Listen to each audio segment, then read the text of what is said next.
আসসালামু আলাইকুম রহমতুল্লাহ।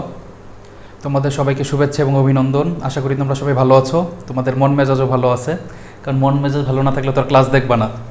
তো আজকের আমাদের সলভটা আছে বরিশাল বোর্ড 2025, এটা হচ্ছে ধারার থেকে জেনারেল ম্যাথ চ্যাপ্টার 13। তো আসো আমরা সলভটা দেখি।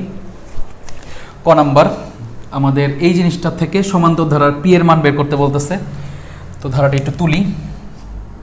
ক 5 plus P plus 17 plus dot dot dot.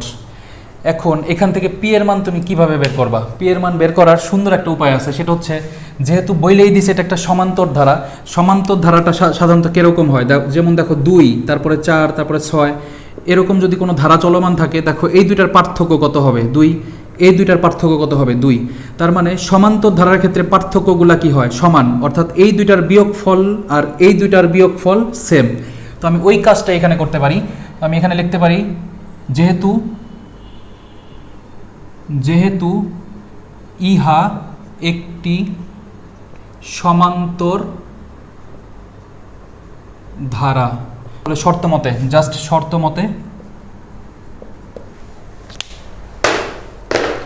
শর্ত মতে তুমি লিখতে পারো এটার থেকে এটার বিয়োগ, অর্থাৎ পি মাইনাস 5, এটার থেকে এটা বিয়োগ সমান সমান আবার এটার থেকে এটার বিয়োগ, অর্থাৎ 17 মাইনাস পি। কী করলাম? জাস্ট এটার থেকে এটার বিয়োগ ফলটা দেখাইছি এবং এটার থেকে এটার বিয়োগ ফলটা সমান দেখাইছি, কারণ আমরা জানি সমান্তর ধারার ক্ষেত্রে পাশাপাশি পদগুলোর বিয়োগ ফলটা সমান হয়। এবার তুমি কি করবা? জাস্ট পি এর মানটা বের করো। দেখো পিটাকে রাখো, এই পিটাকে এই পাশে নিয়ে আসো, তাহলে হবে প্লাস পি।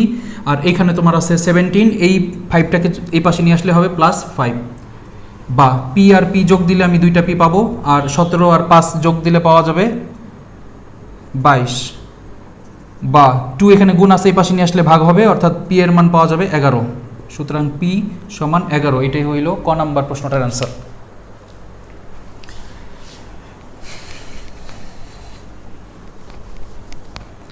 এবার দেখো খ নাম্বার, সমান্তর ধারার সমষ্টি বের করতে বলতেছে। তো সমান্তর ধারার সমষ্টি বের করতে হলে কয়টা পদের সমষ্টি, অর্থাৎ পদ সংখ্যা আমরা আগে জানতে হবে। তো এখানে কয়টা পদ আছে সেটা তো জানি না, তো দেখি আগে পদ সংখ্যা কয়টা সেটাকে বের করে নিব। তাহলে খ নাম্বার, আগে ধারাটা একটু তুলি। 25 plus 23 plus 21 plus dot dot dot, তারপরে আছে কি -9। সমান্তর ধারার প্রথম পদ বা ধারার প্রথম পদ, প্রথম পদ এ এর মান দেওয়া আছে 25, এর মানটা দেওয়া আছে 25। সাধারণ অন্তর ডি, দ্বিতীয় পদ থেকে প্রথম পদ বিয়োগ দিব, তাহলে 23 মাইনাস 25, 23 থেকে 25 বিয়োগ দিলে থাকবে -2। ডি এর মানও বের করলাম, এর মানও বের করলাম। এবার আমার এন এর মান দরকার, অর্থাৎ এটার এনতম পদ দরকার। দেখো লাস্টে যে পদ থাকে সেটাই হচ্ছে সাধারণত এনতম পদ। সমান্তর ধারার ক্ষেত্রে দুইটা জিনিস মনে রাখবা, লাস্টে যদি ডট ডট ডটের পরে লাস্টে কোনো পদ থাকে তাহলে সেটা হচ্ছে এনতম পদের মান। আবার যদি এখানে লেখা দিত কততম পদ, তার মানেও তুমি বুঝতাও ওইটাও এনতম পদের মান। তো এখানে কততম পদ এত, এরকম যদি কোনো কথা থাকে সেটাও এনতম পদের মান। আর এখানে যেহেতু লাস্টে একটা পদ দেওয়া আছে 9, এটাই হচ্ছে আমাদের এনতম পদের মান।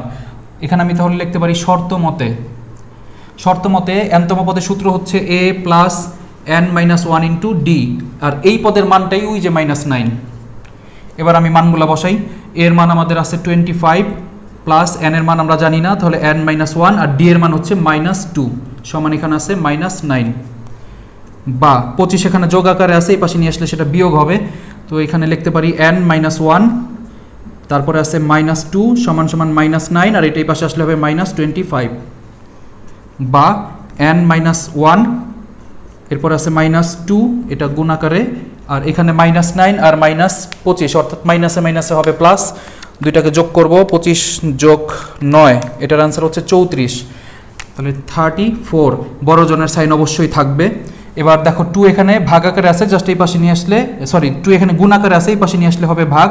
তো লিখতে পারি n-1, এটা এখানে গুণ আকারে আছে, এই জিনিসটা এই পাশে নিয়ে আসলে ভাগ হয়ে যাবে, তাহলে এখানে হবে -34 আর -2, মাইনাস মাইনাস দুই পাশ থেকে তুমি কাটতে পারবা, আর 34কে 2 দিয়ে ভাগ দিয়ে দাও, 17। তো n এর মান, এটার মান হয় 17, আর এই 1টাকে এই পাশে আনলে হবে প্লাস, তার মানে হবে 18। একবারে করে ফেললাম। এই দুটাকে ভাগ দিলে পাই আমি 17, আর এই 1টাকে এই পাশে নিয়ে আসলে 1 যোগ দিলে হবে 18। 18তম পদের সমষ্টিটা বের করবো এখন। সমান্তর ধারা সমষ্টি চাইছিল, তো লিখবো 18 পদের সমষ্টি। সুতরাং দিতে পারো এই জায়গাটায়, সুতরাং 18 পদের সমষ্টি। সমষ্টির সূত্র ছিল কি, n/2। আমি আগে সূত্রটা লিখি এখানে, n/2 into 2a plus n-1 into d। এবার তুমি মান বসাও, 18 n এর জায়গায় বসাই দিবা 18/2 ইন্টু 2, এর মান আমরা পাইছিলাম, এর মান পাইছি 25, তো এটার পরিবর্তে গুণ দিয়ে দিব 25 প্লাস n এর মান হচ্ছে 18, তাহলে 18 থেকে 1 বিয়োগ দিলে 17 ডাইরেক্ট লিখলাম। আর এখানে d আছে, d এর মান হচ্ছে -2, এখানে অবশ্যই ব্র্যাকেট দিয়ে -2টা দিতে হবে যেহেতু মাইনাস। এবারে দেখো 18কে 2 দিয়ে ভাগ দিলে তুমি পাবা 9, আর 25 আর 2কে গুণ দিলে পাবা 50, প্লাসে মাইনাসে হবে মাইনাস, 17 আর 2কে গুণ দিলে হয় 34। তাহলে 9 গুণ 50 থেকে 34 বিয়োগ 50 মাইনাস 34 16। 16কে যদি এখন 9 দিয়ে গুণ দেই, দেখো কত আসে, 16 ইন্টু 9, এটার অ্যান্সার হচ্ছে 144।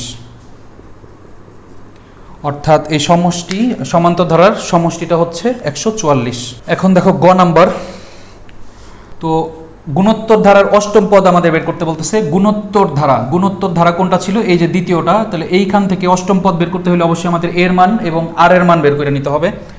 তো এর মান এবং আর এর মান বের করি।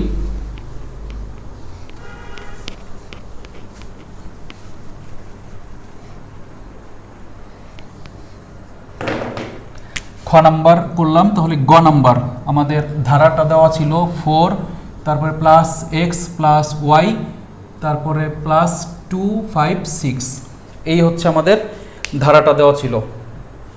এবার দেখো ধারার প্রথম পদ আমাদের অলরেডি আছে, এই ধারাটার প্রথম পদ আছে, তো লিখবো ধারাটির প্রথম পদ, ধারার প্রথম পদ এ, এর মান আমাদের হচ্ছে 4। আর যেহেতু দ্বিতীয় পদ নাই, তৃতীয় পদও নাই, এখান থেকে বের করার একটাই ক্লু হচ্ছে এটা সূত্রের মাধ্যমে বের করে নেওয়া। তো এটা কয় নাম্বার পদ আছে দেখো, 1 2 3 4, 4 নাম্বার পদ আছে। তো 4 নাম্বার পদের সূত্রটা কি, এখানে আমরা যেহেতু আর এর মান নাই লেখা নেই, মনে করি সাধারণ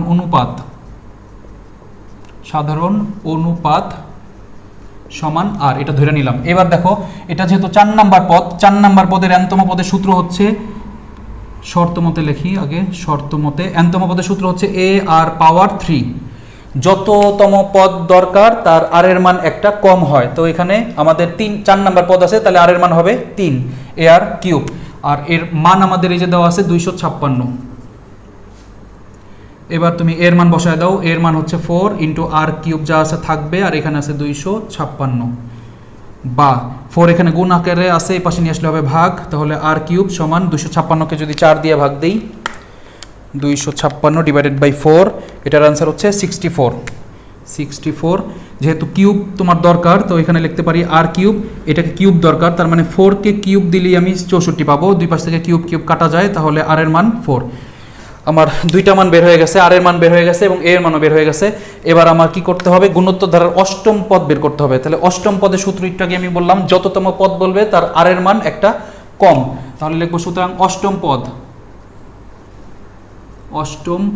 পদের সূত্র পাবো a r পাওয়ার 7, এর মান আমি পাইছিলাম 4, আর এর মান এখানেও পাইছি 4 এবং এর পাওয়ার 7, তাহলে 4 ইন্টু আর এর 4 এর পাওয়ার 7 করলে কত আসে, 4 এর পাওয়ার 7 16,384, এর সাথে গুণ হবে 4 গুণ 4, তাহলে উত্তর আসে 65,536। এটাই আমাদের এই গুণোত্তর ধারার অষ্টম পদ। ভালোভাবে প্র্যাকটিস করবা, যেহেতু সামনে তোমাদের টেস্ট পরীক্ষা এবং অনেকে যারা এবার এসএসসি পরীক্ষা দিবা 2027-এ, তাদের জন্য এই অঙ্কটা খুবই ইম্পর্ট্যান্ট। এবার 2026-এর রেজাল্ট তো তোমরা দেখলাই যে পাশের হার খুবই কম, তো ভালোভাবে পড়াশোনা করো, কারণ পড়াশোনার কোনো বিকল্প নাই, আর ভালো রেজাল্ট করারও কোনো শর্টকাট নাই। পড়াশোনা করা ছাড়া কখনোই ভালো রেজাল্ট করা পসিবল হয় না। তোমরা ভালো থাকো, সুস্থ থাকো, সবার জন্য দোয়া রইল। আসসালামু আলাইকুম রহমতুল্লাহ।